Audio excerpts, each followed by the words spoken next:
All right, welcome to Leaders Lane, everyone. Today I am joined by Dr. Ravi Iyer. He's a Harvard trained physician scientist, author, inventor, and 3 times TEDx speaker. And his TEDx Gary talk was the third most globally viewed TEDx talk in 2024.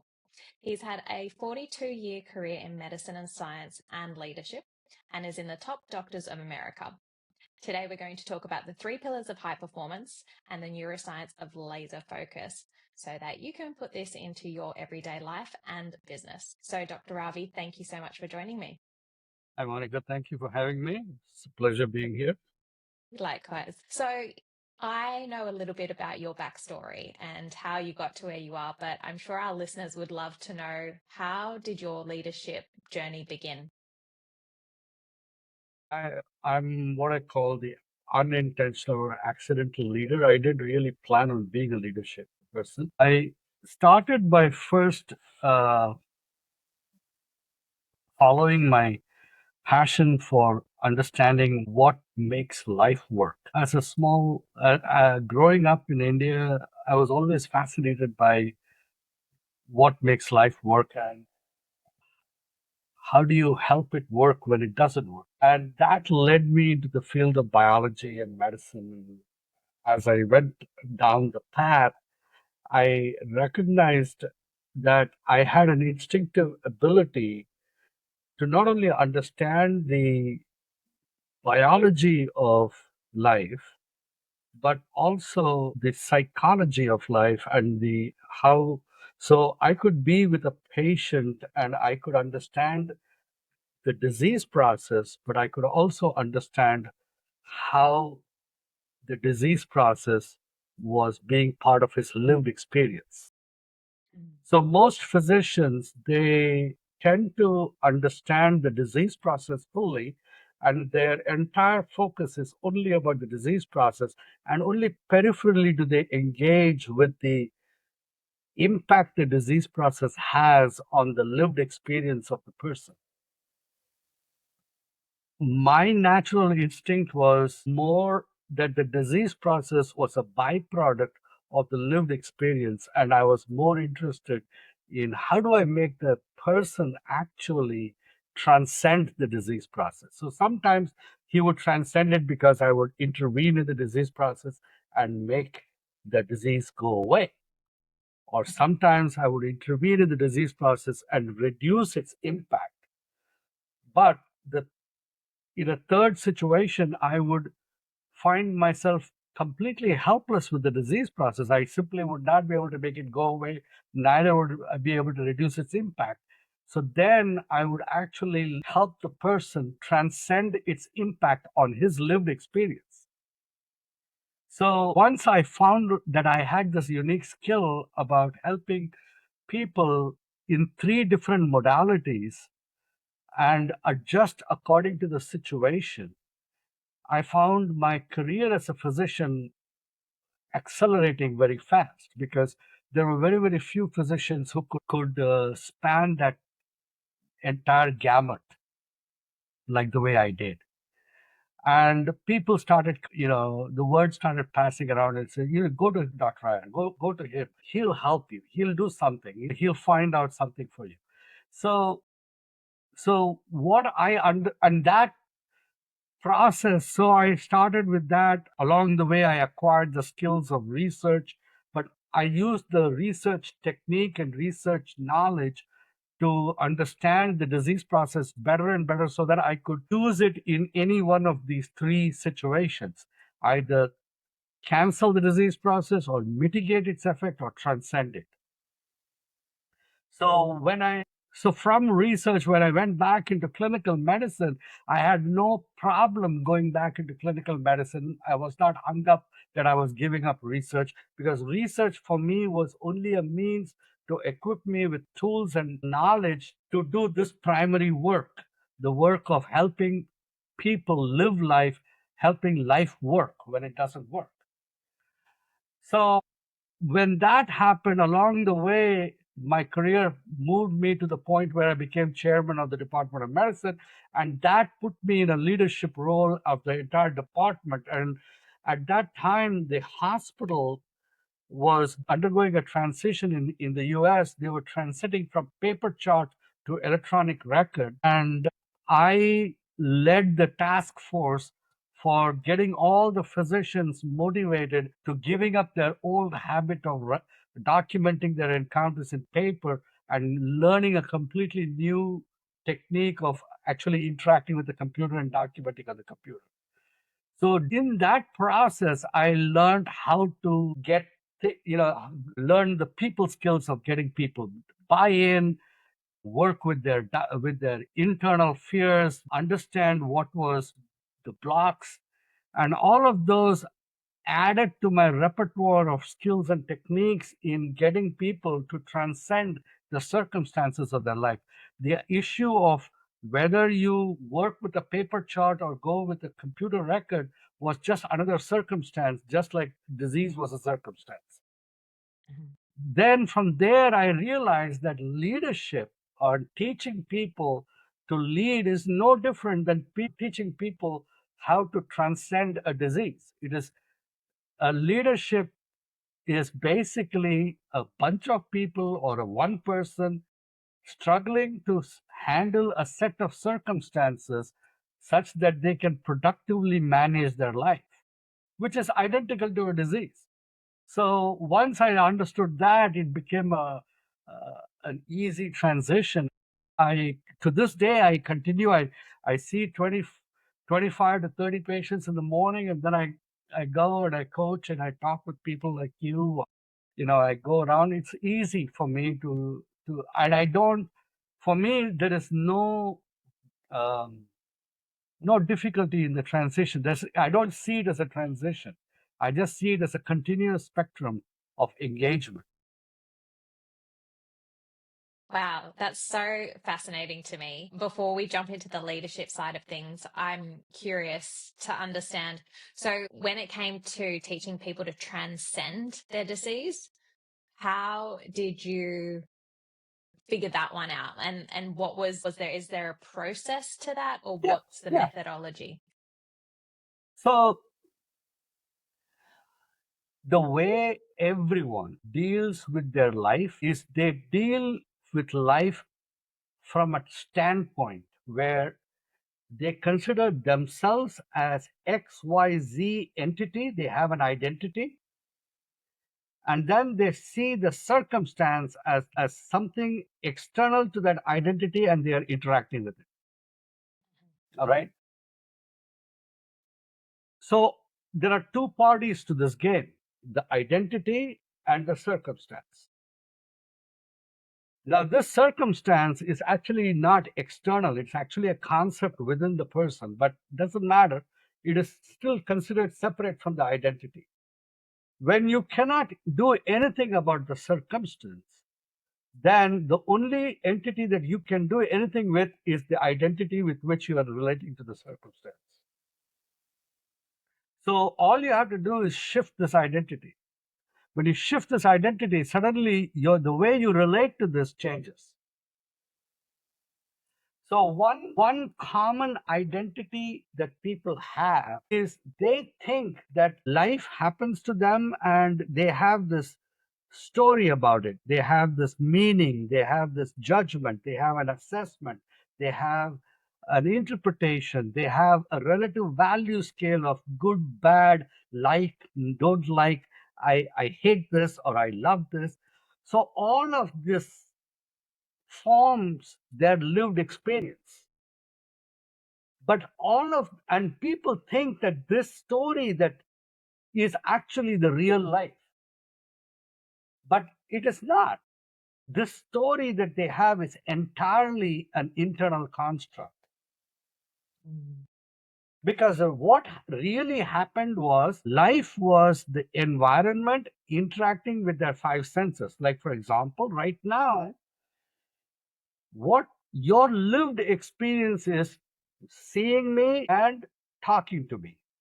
But what you are actually experiencing is certain light photons striking your retina, giving you image, color, and vision. Mhm. Certain sound waves striking the air that goes and strikes your eardrum, giving you the stimulus of sound. And if I was physically touching you or physically sitting in front of you, you would be also experiencing the scent of my aftershave, which is a perfume molecule that is drifting up your nose. If we were having a cup of coffee and I happened to extend uh, a, a tray of cookies, then those cookies are basically molecules striking your tongue. And if we shook hands before we sat down, that was the impact of the molecules of my skin striking your skin. So, your entire experience of life is nothing more than the interaction of molecular interaction of your environment with your five senses. And out of that, your brain takes that input and makes a whole story. It makes some hopes and dreams. It makes plans. It makes anticipations. It makes expectations, all of that. But all of that is construct. The problem is people think that they are the construct. They don't see themselves as the space in which the constructs pop up. They don't see themselves as I am just empty space of awareness or in which the thought pops up. When I was 22 years old, I met a monk and he taught me this. And in one of my conversations with that monk, he asked me this very fundamental question. He said, "Did you have a good bowel movement today?" He said. So I said, "Yeah, I had a great bowel movement, no problem." Then he said, are you still concerned? Are you still thinking about that bowel movement that you emitted this morning? I said, "No." And I was wondering what the conversation was going. But then he says, "You ate food last night. And over the night, your digestive system took that food and converted it into energy. It converted it into various parts that will make part of your body, your muscle, your bone, your tissue, your blood. And it also converted that food into your excreta." All of that was your digestive system taking the input that you gave it and using it for the benefit, for the survival of your body.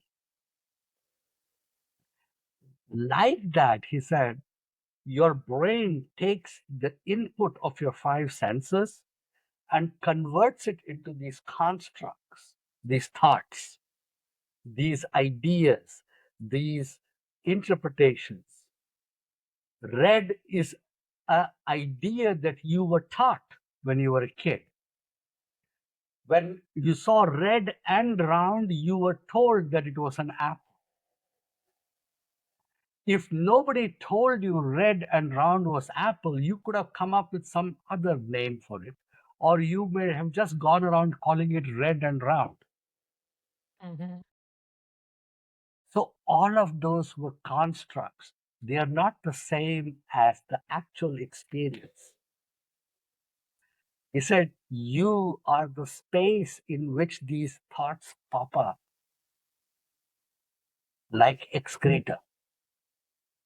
And you are playing with these thoughts as if they are real, like as if you are dealing with your excreta as if it is important to you." Mm. He said, "You need to stop playing with shit and stop stinking up your life." So once he said that, I started understanding that if you walk through life as if you were a space in which life happens, Mm-hmm. then for the first time, you can sit back without getting caught up in the way life happens. Mm. And the more I could sit back, the more I found that I had options.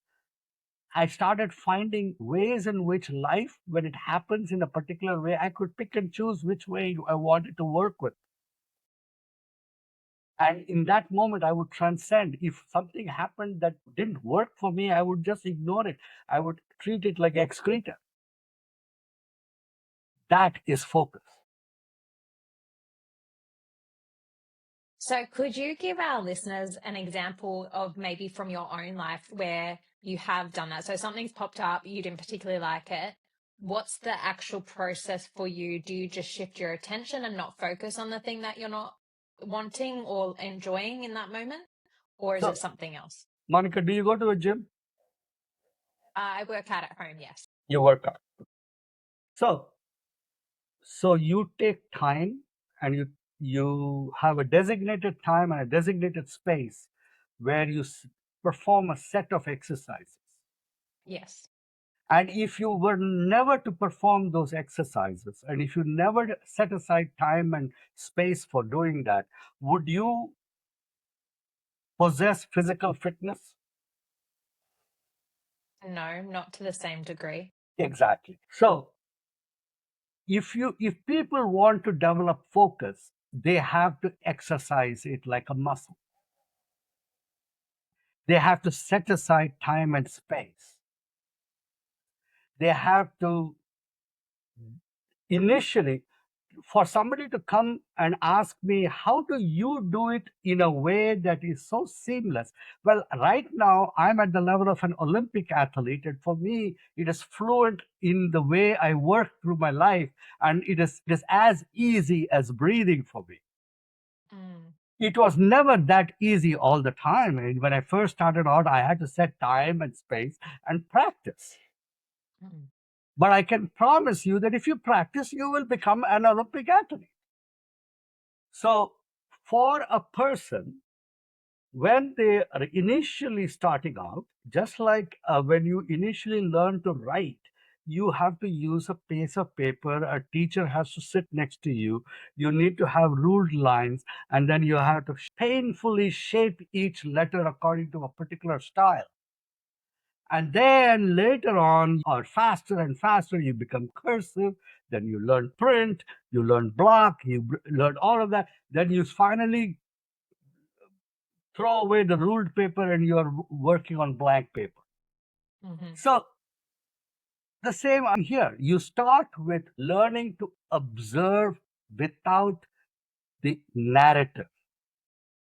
And you can do anything, like the Japanese have the tea ceremony, where it's a completely an observational exercise, where every movement is very studied and their entire focus is just on the movement, no interpretation, no meaning. When they taste it, their entire focus is on the attention to the taste, the smell, the aroma, the way the whisk moves in the paper. You can do this while driving. Instead of just mechanically driving, you can start paying attention to it, molecule by molecule, and practice.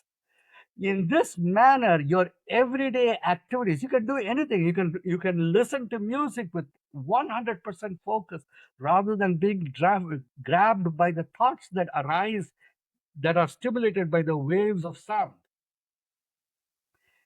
When people develop the ability to observe experience, they develop the ability to stand in that 3 second space where between observation and narrative there is a small interval, and they begin to focus more and more on that interval, and in that interval they start experiencing that space. So the key is distinction, is the ability to distinguish what is as opposed to what is not.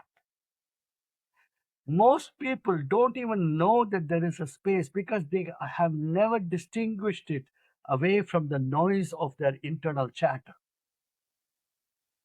But once they start sensing that there is a space before that internal chatter pops up, they start focusing more and more on that tiny silence, that space of silence between experience and chatter. There's the tiny 3 seconds of space. And they become more and more skilled at entering that 3 seconds and then staying there before they are pushed into this noisy whirlpool of thoughts. And then eventually they start recognizing that this is their life is like a hurricane, and the winds are in the periphery, and in the center is the eye of awareness where they can stand. And once they discover that, they have shifted their being forever. And then focus becomes as natural as breathing.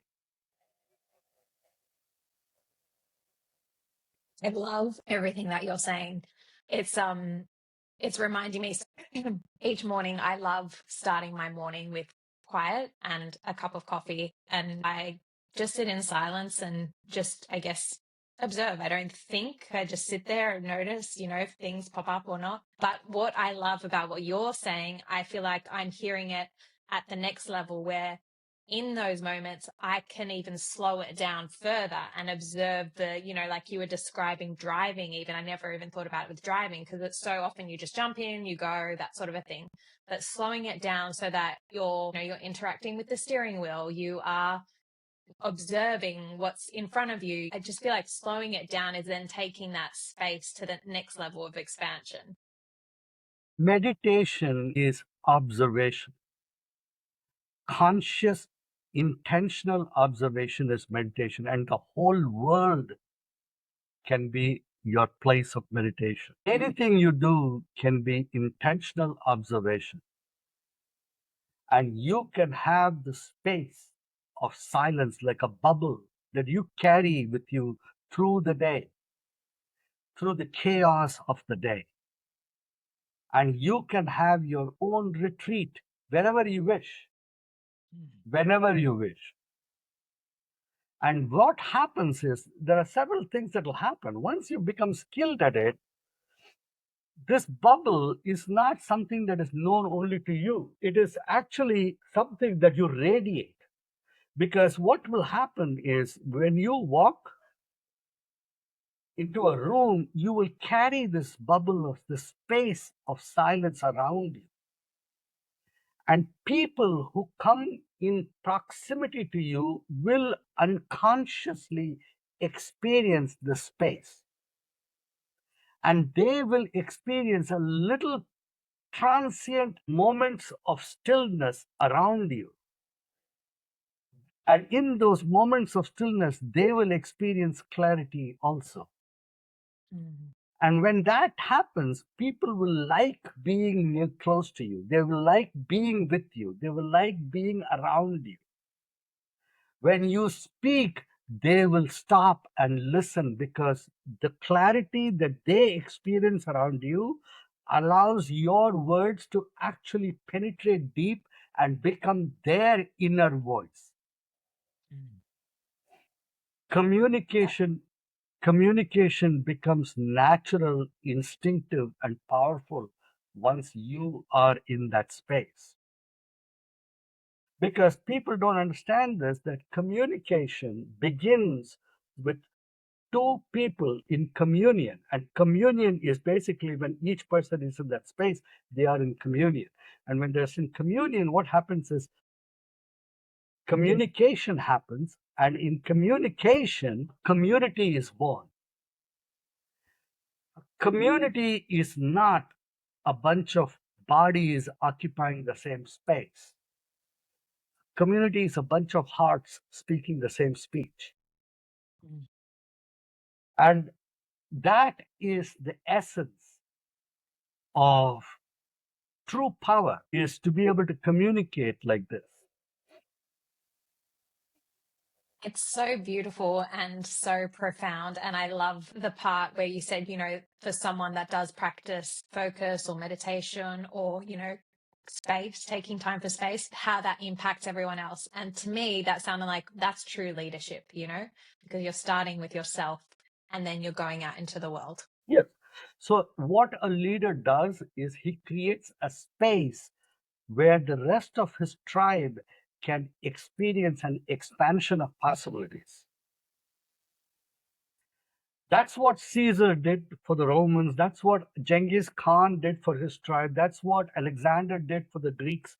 They all did the same thing. And in today's world, where no one wants to give space, everyone wants to dictate to everyone how they should be. Either if you're not the way they want to either expel you or imprison you or somehow destroy you. That is the modus operandi of the entire world right now. You go anywhere across the world, it's the same modus operandi.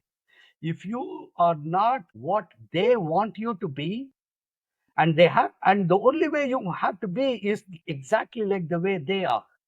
If you are not the way they are, you have to be either dominated, expelled, imprisoned, or destroyed. There's no other way. There's no space for any other thing. And this is the essence. And when you discuss, and the reason for that is because no one has a comprehension of the space they themselves are. And when you don't know what you are, you will think that everyone has to be whatever you are. And if all you are is all these bunch of narratives, then you are threatened by any narrative that is not the same as your narrative. So if your narrative is I'm a black man, then everyone has to be a black man. If your narrative is I'm a white man, then everyone has to be a white man. Or you go down the road with any different form of description. And this is the fundamental problem. And this is why people are fighting. This is why millions of people are either starving or being slaughtered or blown up or subjugated or ruled in one way or the other. Because the people in the world don't recognize themselves that they are beings of space. They recognize themselves as beings of narratives. They don't recognize themselves that they are beings of space within which narratives pop up as optional conditions. So, my work, which begins with leadership, it ends in spirituality. But it begins with leadership, and there is no distinction between leadership and spirituality, actually, because it is the being of human beings. And when a human being is being as a space, everything has possibility then. There is room for the universe to show up. Right now, there's no room for universe to show up. Beautiful. So, say somebody is listening to our conversation now and they're thinking, okay, so how do I start applying this in my life for whether that's just personally or even professionally? What would you recommend be the first step to practicing? Every morning, start practicing observation. But practice it intentionally and practice observation as experience. See, right now, a child instinctively experiences the world as an observation because the child has not yet built their narrative library. But as we grow older and older, we build a narrative library, and the narrative library determines the way the experience is defined even before the experience is experienced as experience. In my workshops, I tell people, how many of you have kissed? So, everyone will raise their hand. I say, how many times have you kissed? And everyone will say, 1,000 times, 20,000 times. Right? Doesn't matter, whatever number. And I'll say, really, you have kissed 1,000 times. So I'll say, none of you have kissed more than once. Your first kiss was the only kiss you were aware of. Every other kiss after that, you had a story built out of that first kiss. This is so interesting. Keep going. Tell me more. And I said, because of that, you truly don't know what love is. You just have a story about love. You live the story, I love you. You don't live the experience, I love you. You had that experience, I love you, for the first 1 month, 2 months, 3 months, maybe a year. And now the only way you can have that experience is you have to take your partner to some godforsaken space, some Bora Bora, Tahiti, some place where none of the narratives that right now define your existence operate anymore. All right, you gotta get a second person into your relationship. You gotta have a threesome. You gotta have some weird experience that is totally outlandish, and you call that spicing it up. But actually, what you are trying to do is you are creating a circumstance that you have never experienced before, so that you can experience again. Mhm. And then you make the fatal error of thinking that the only way you can experience that is by again repeating that same set of circumstances, except in a different way. And this continual escalation is an arms race which you use. You really don't experience love. You objectify it based on the circumstances in which you experience that connection. And you never acquired the ability to connect it despite all circumstances. Things like that. I do quite a few things. Like I give an experience where I'll say, let me tell you something. You cannot have an argument when you are connected with people. This is good. So I'll say, okay, go ahead, shake hands, but remain holding each other's hand. Now try to get into a fight, argument, verbal argument while you're holding hands. They can't. At some point when they try to fight, they will let go. Yeah. They'll let go, and when they let go, then they can argue. But when they hold, they can't. And the person will say, "Don't touch me. Let me," Yeah. because you can't. Connection makes it impossible to fight. Because when you are connected, you are one. One cannot fight with one. Only two can fight. For Yeah. two, there has to be separation. So these are the things that need it. In a divorce proceeding, the lawyers never let the two husband wives sit next to each other. They'll sit all across the table. Mhm. They'll never make them sit. Ever saw a divorce lawyer saying, "Okay, husband wife, you're going to have a divorce. Let's sit next to each other." Never, never, ever. Ask them why. And they'll say, "I don't know. That's not the way I was taught." But it's about keeping them separate, isn't it? That's right. And they begin by Yeah. by putting the table between them. Yeah. Wow. This is so interesting. And I feel like we're touching on your three pillars as well. Like we started with focused observation and now the connection part. So And I, the three pillars is focus, connection, and community. In community, yeah. you can apply it in so many ways, but when you have focus, you learn to create space. And then when you extend that zone of space to somebody else, then that is connection. And when there's connection, automatically you start developing community.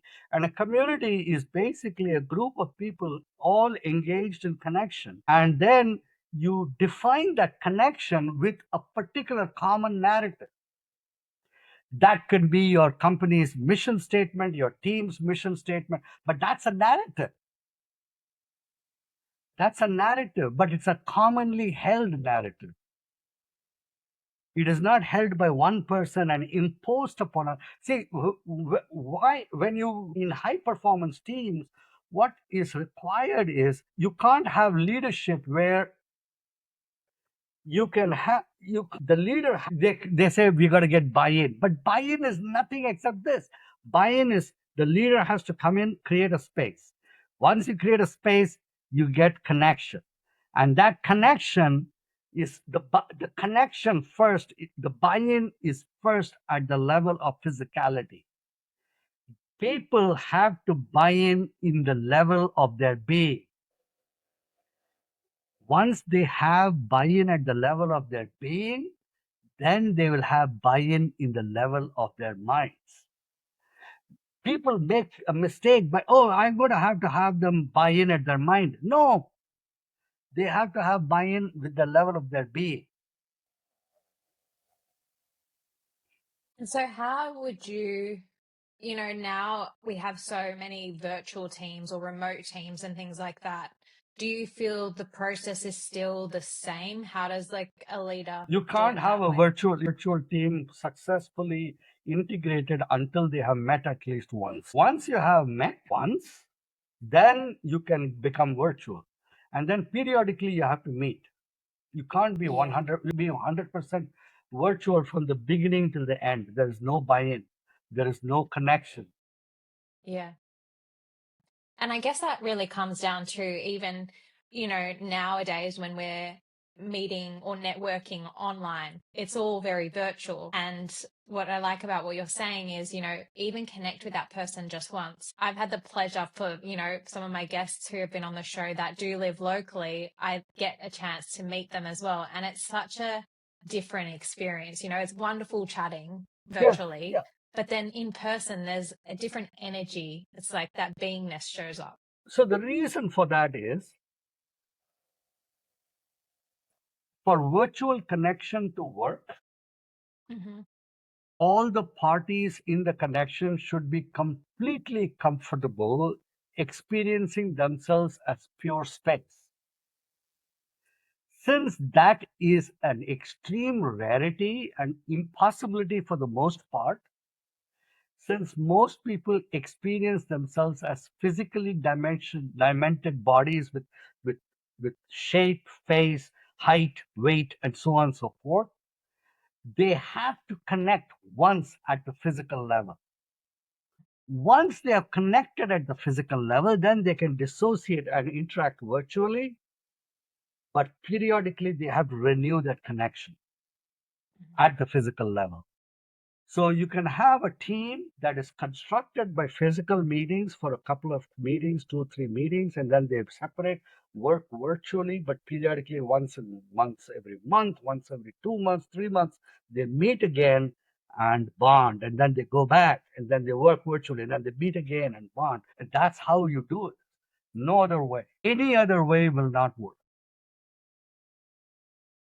And I want to also then touch on you were talking about partnership example. For example, to improve a partnership, if one person was to purely practice, observation, and then does that change the dynamic within a partnership as well? Yes, because Yeah, beautiful. the other person exists in you. They don't exist outside of you.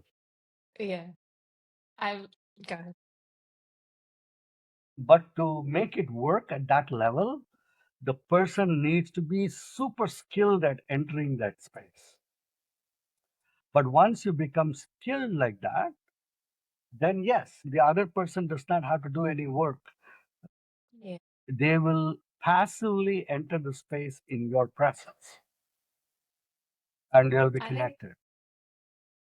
I personally feel it's so beautiful. And I've witnessed moments like that, whether it's within family or Yeah. different friendships and things like that, how if I'm very present and I'm really there and I bring the space. I'll give you, I mean, I've been married 38 years now, and there'll be times, my wife will be mad at me. She'll be yelling at me.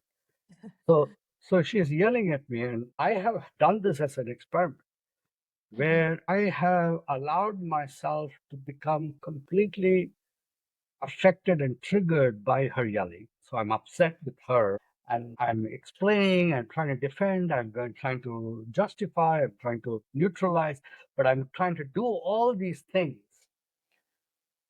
And then there have been other situations where she's yelling at me and I just passively entered my space and I let her yell and I completely accept it. And I have always found that she'll stop yelling fast, very fast. And she'll, because when I enter that it becomes like she experiences herself as being heard. Yeah. Without, and because of that, I've just absorbed everything she has given, but not as a strategy. It is not a strategy. It is not some kind of a trick or a ploy. It is Yeah. pure acceptance and pure respect for it. Yeah. And out of that comes acceptance, and out of that comes connection, and then the disruption just washes away, and we are back to being a couple. So Yeah. that's the whole idea, and that I found is the far more effective way. I don't like to use words as better and worse. I'm far more effective way of conflict resolution. Mm. And I I have done that even when I have been right. And uh, she was yelling at me in an unjustified way, but even then I have done it. And it has resolved better than any amount of justification that I could have given or proven how right I was. It doesn't matter. And the effectiveness is so far better. I just don't need to prove it at all. yeah. Thank you for sharing that story with us. I'm sure our listeners can each, take that example and translate it into their own lives as well. Yeah.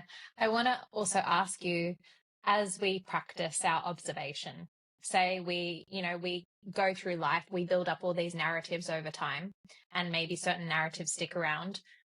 Do you feel that just in practicing observation, old narratives that no longer serve us will just drop away? Is that how this also translates? Yes. Um, the speed with which they drop away will differ because some narratives have produced a very intense impact upon you and some have not had that much intense impact. You got to understand that the power of a narrative to remain operational in your life is dependent on the power that you give to that narrative. So it is you who are actually fueling that narrative. So for you to have that narrative drop away, it is you who have to extinguish it by not feeding it. Could you Uh, give us an example how we might feed it? See, a lot of times I deal with people who had bad things happen to them. Yeah. So the fact that the bad thing happened to them is a truth. Hmm. And because it is true, it is very difficult for me to go around saying that let it go. It is like, Yeah. how, they are saying, how can I let it go? That person abused me, or that person raped me, or did something bad, right? Mm. My father left me, left our family, disappeared. My mother threw me in an orphanage. So these kind of things are truth. And you can't wish the truth away. So when you have to help someone let go of the truth, the only way you can let go of the truth is to actually face the truth and accept that it is true.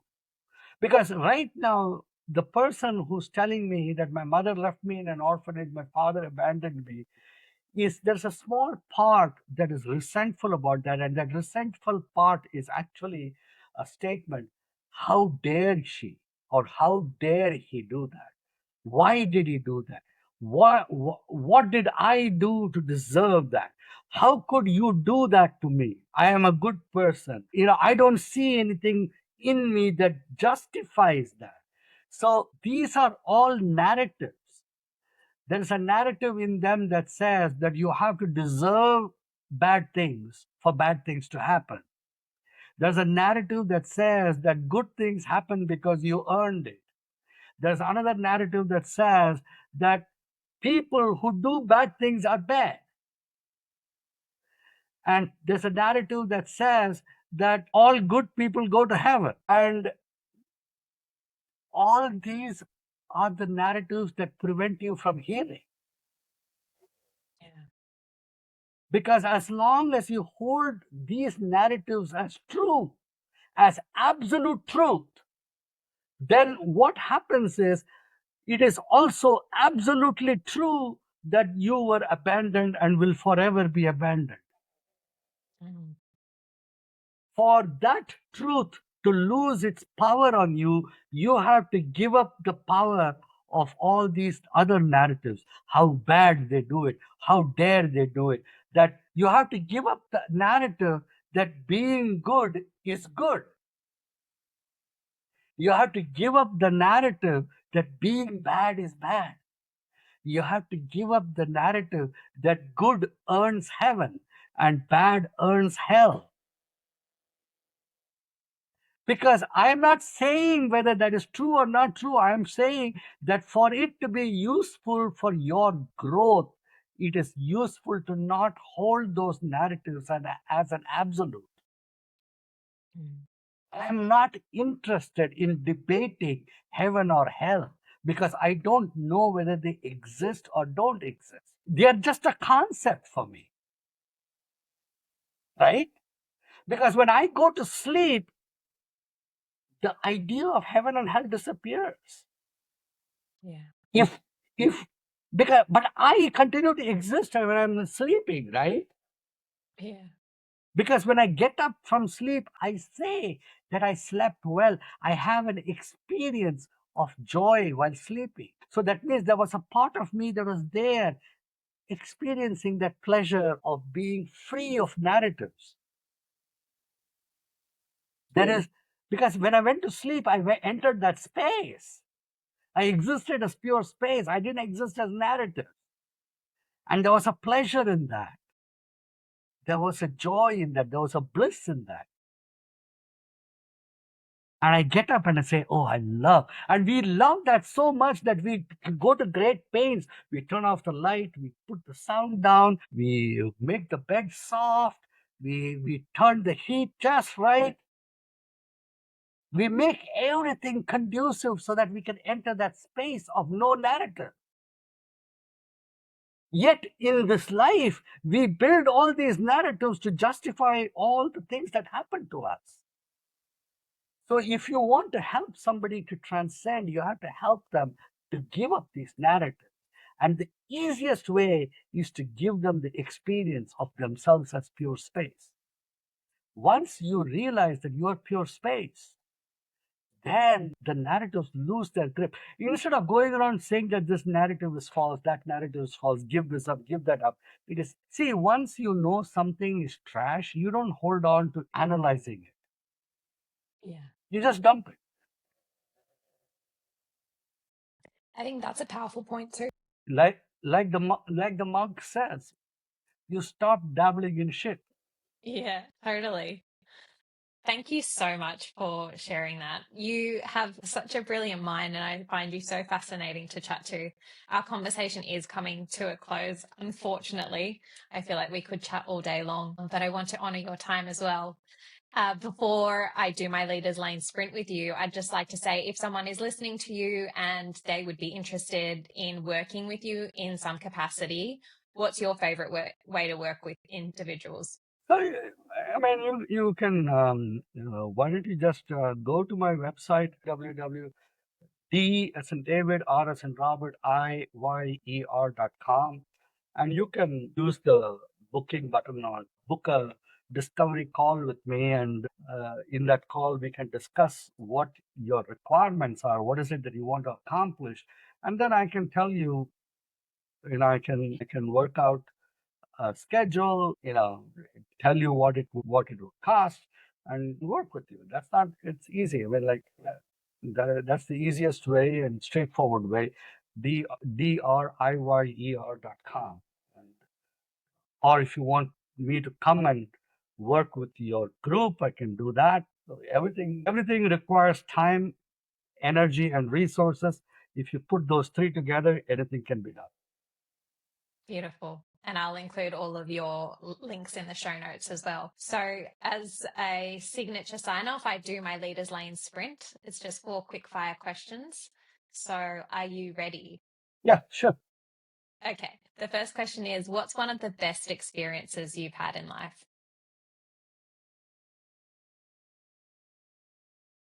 This is a little long answer. You have time for that? I want to tell you about the story of my first encounter with this monk. Sure. I was 22 years old. My dad took me to a monastery in southern India. So, the monastery was built on the mausoleum or the grave of a saint. But there was a whole monastery around him, and there were many monks. But when we went, we stayed at that monastery for about 10 days, and there was this monk who took us around the monastery, took us up on the hill, told us stories. He had lived with that saint, so he had told us a lot of stories. So after the tour was over, tour took about 2 hours. After that, everyone went back to our cottage, but I got the feeling I had some more questions. So I broke away from the group and I walked back to the monk's cottage. And he was sitting outside, and it was very strange because he was sitting outside his cottage, and I got the sense that he he already knew that I would actually come back. Though during that entire tour, he and I did not talk. I was just passively part of the group, but Yeah. somehow he seemed to sense that I would come back. But he didn't Yeah. say anything. But he didn't seem surprised when I walked back, Hmm. almost as if he was sitting outside waiting for me to come. And so then I asked him. I said that in this monastery, you have all these monks. I see them sitting there doing chanting and all that. So, do you have to do all these chants to get the experience? He said, no, you don't need to do any of these chants. Then I said, why are you teaching all these chants? So he said, well, when a child is having a fever, then the mother tries to give it medicine, but the medicine is bitter. So the mother will mix the medicine with honey to make it palatable for the child. So that is why we use the chant as a tool to get you to get into the habit of shutting the chaos of the mind. So so I said, then he looked at me, he said, so you want to drink straight from the bottle, right? So I said, not really, but I just don't want to be deluded anymore. I want to know what is the truth. I was 22 and I was going through some rough times in my life at that time. And I was struggling with a lot of narratives. But I didn't tell him that. I just told him, I want to know how to transcend this. So he said, and then he kept quiet. So I sat there and he sat there.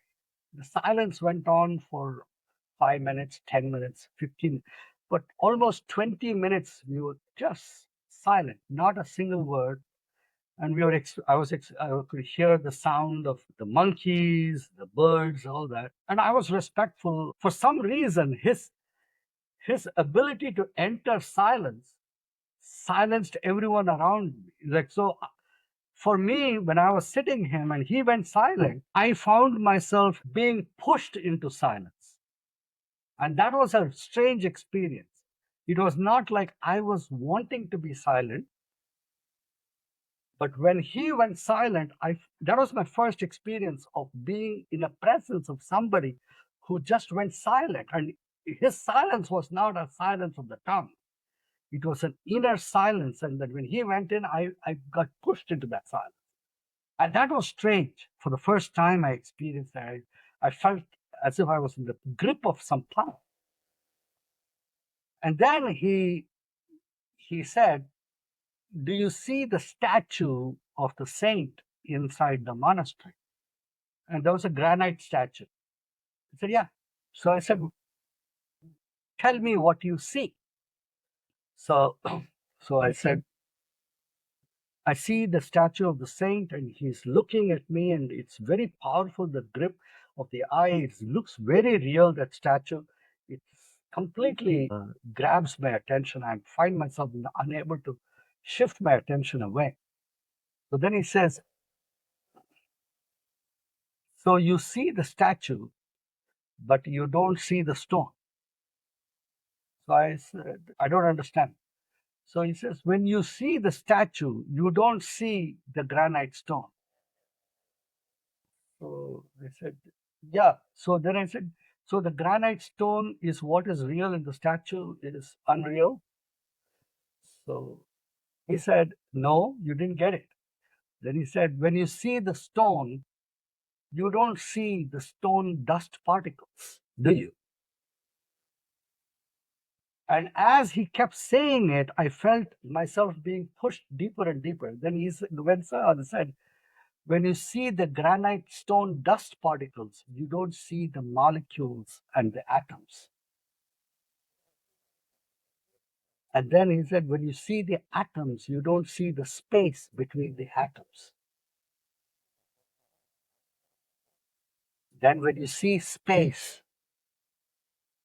you don't see the person who sees the space.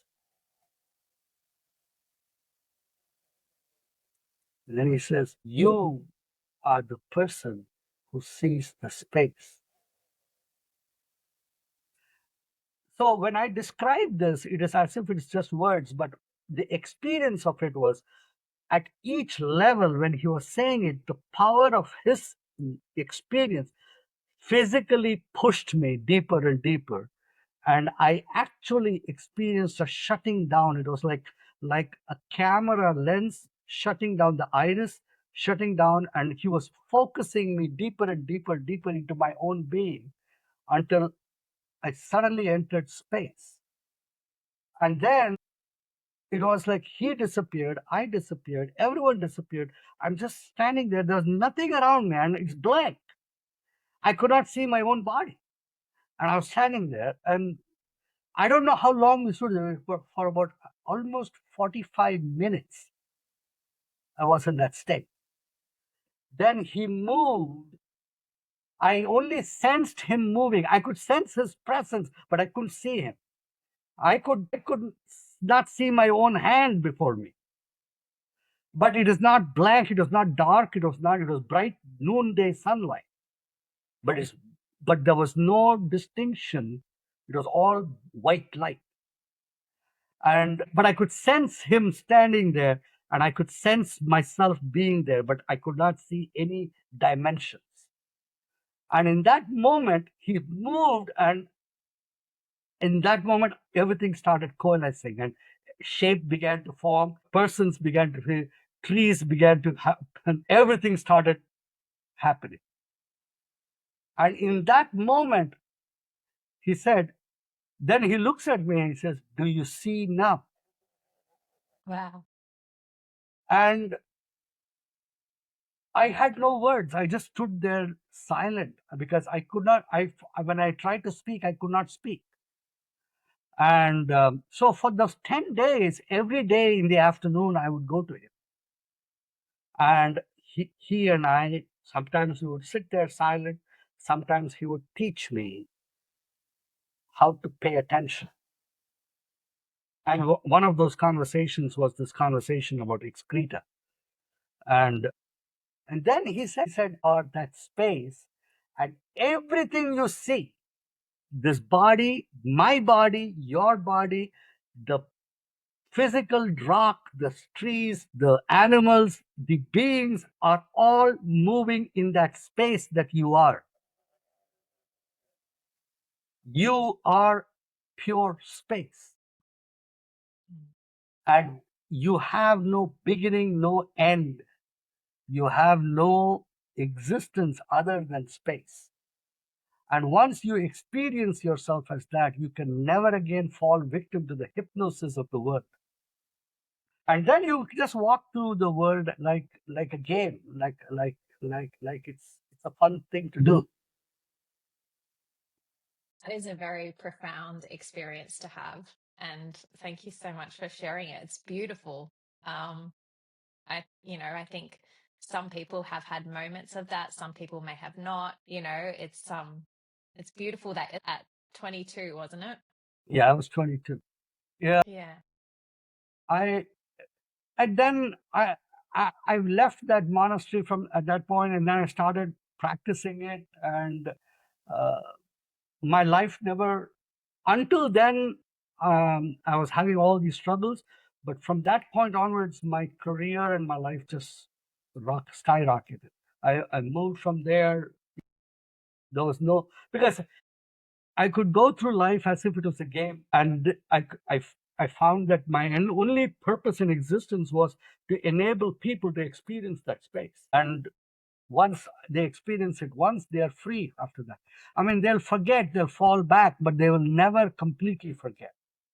Yeah. It is like you have tasted it once, so you know that even when you don't taste it, it is there.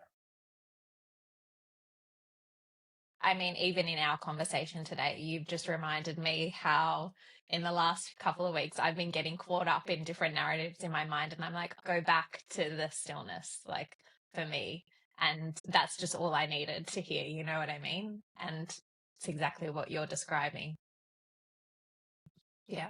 Thank you for sharing that. So, my next question for you is, what's something that you would like to experience before you die? Just space. Just space. And yeah. To answer that question differently, Mm, I don't see myself as dying because there yeah. is, see, the physical form that I have will dissolve back into the elements of the universe. That I know, but the space that I am has an existence that never goes. Yeah. Beautiful. And what would you say, who or what brings out your best?